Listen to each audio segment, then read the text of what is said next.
ഡൽഹിയിൽ രാഹുൽ ഗാന്ധി, പ്രിയങ്ക ഗാന്ധി ഉൾപ്പെടെയുള്ള നേതാക്കൾക്കെതിരെ ഡൽഹി പോലീസ് സ്വീകരിച്ച നടപടിയിൽ പ്രതിഷേധിച്ച് കായംകുളത്ത് യൂത്ത് കോൺഗ്രസ് വഞ്ചനാട് എക്സ്പ്രസ് തടഞ്ഞു.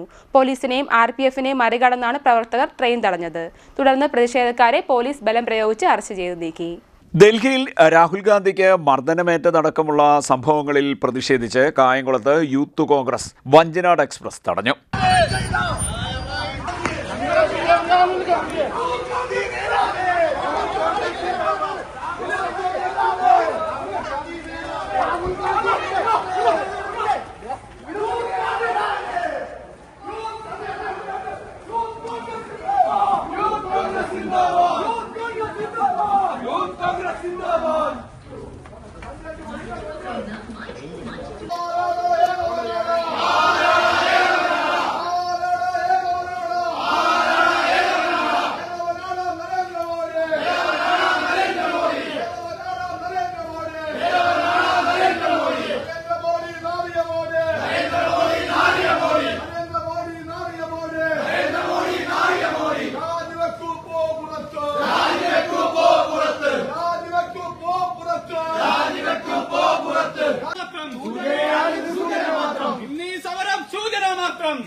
പിന്നെ പറയല്ലേ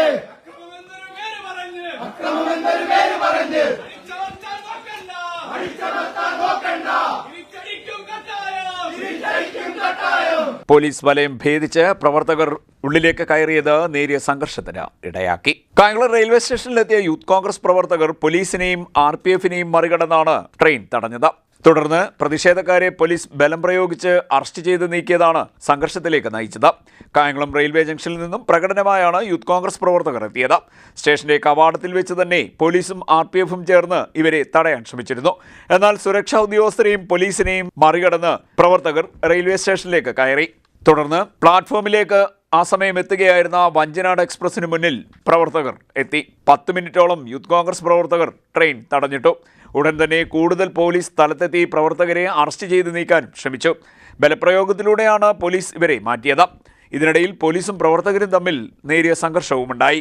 യൂത്ത് കോൺഗ്രസ് സംസ്ഥാന വൈസ് പ്രസിഡന്റ് അരിത ബാബു, സംസ്ഥാന സെക്രട്ടറി വിശാഖ് ബത്തിയൂർ, നിയോജക മണ്ഡലം പ്രസിഡന്റ് അഫ്സൽ പ്ലാമൂട്ടിൽ, ആസിഫ് സെലക്ഷൻ, ഹാഷിം സേട്ട് എന്നിവരെ പോലീസ് അറസ്റ്റ് ചെയ്ത് നീക്കി. ഷമീം ചിരാമത്ത്, സാജിദ് ഷാജഹാൻ, കൃഷ്ണ അനു, ആദർശ്, രാഹുൽ, കവിരാജ്, അഖിൽ, റാഫി പെരുങ്ങാല, അഫ്നാൻ, ലുക്മാൻ, അജി രേഖ, ആശിഷ്, നഗരസഭാ കൗൺസിലർമാരായ ബിജു നസറുള്ള, അസിം നാസർ, കോൺഗ്രസ് നേതാക്കളായ MG Mohankumar, M Noufal, Hashir Puthenkandam, PK Arafat, Biju Kannankara, കൊച്ചുമോൻ, ആശിഷ്, സുഹൈൽ, അസ്ലം, ഇർഫാൻ, ഷിയാസ്, നൌഫൽ, സഞ്ജു തുടങ്ങിയവർ നേതൃത്വം നൽകി. CDNet news Kayamkulam.